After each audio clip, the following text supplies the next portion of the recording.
how did you guys originally kind of take a problem that you saw from your own needs to then a product and then really understand like the marketplace kind of dynamics? What were like the early days like for that? Yeah. Gosh, the early days were like I guess you always preach the no code. Yeah. I mean, we did actually have code, but it was very simple. And I mean, we had the unfair advantage of my co-founder having a restaurant, so we could test it out, and we had people come in, and we could meet the supply in person, and just basically, like people always say, it's true, do the unscalable things first, and figure them out later. But we basically brought people in to interview. We met them in person. We tested their skills, and we put them kind of on a short list. And we knew, hey, this guy can wash. This guy's a dishwasher. This guy's a cook. This guy can do this and that. And then we basically had them like in a database, and then we would have a Google spreadsheet that we would match and make offers to, and then copy and paste them into our backend, which would use Twilio to send text messages to these folks. And initially, I didn't even have that. We were literally just manually texting, "Hey, would you like come to this place for $18 an hour from like 9 to 5?" And they would, and then we just pay them out, via like Lob or PayPal or whatever it was at the time.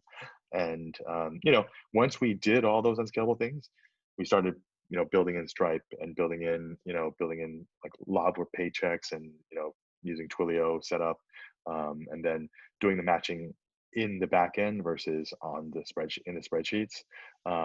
But it was a massive spreadsheet with pivot tables with thousands of people on it, that we were just like, okay, we need a dishwasher, sort, filter, pivot, this, that, and then like copy and paste those user IDs and pop them into the back end and spit out the text messages.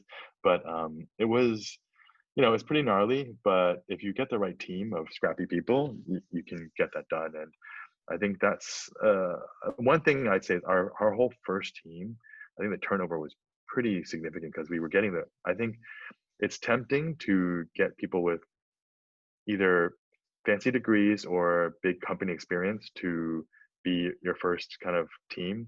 And they're not always the scrappiest, or willing to do kind of the grunt, like the stuff that nobody wants to do. Um, I actually enjoy that. I think my team, even now, doesn't like that I keep like doing the things like our website. Like I do that. Like others, like I'm doing the Instagram. I run our Instagram. Like Nice. I think part of it is part of me is a control freak. But the other part is, I mean, I think when you're so passionate about your own company, you just don't want like anything get messed up. So I think I think you have to find the right people to trust. But I think that initial team, you have to find people who have done it before, or like maybe were founders and it didn't work out for them or whatever it might be. But those who can scrap are the ones that can really will really make a difference, because essentially in the beginning you don't have the technology to so you're not scaling fast. You're literally working with like a handful of customers to prove that there's product market fit. And then when you get to like 20 restaurants, or the Google spreadsheets like causing issues, like you make sure you build like to catch up to that. But yeah, it's definitely the beginning was a grind, and it always is a grind. It's just a different grind.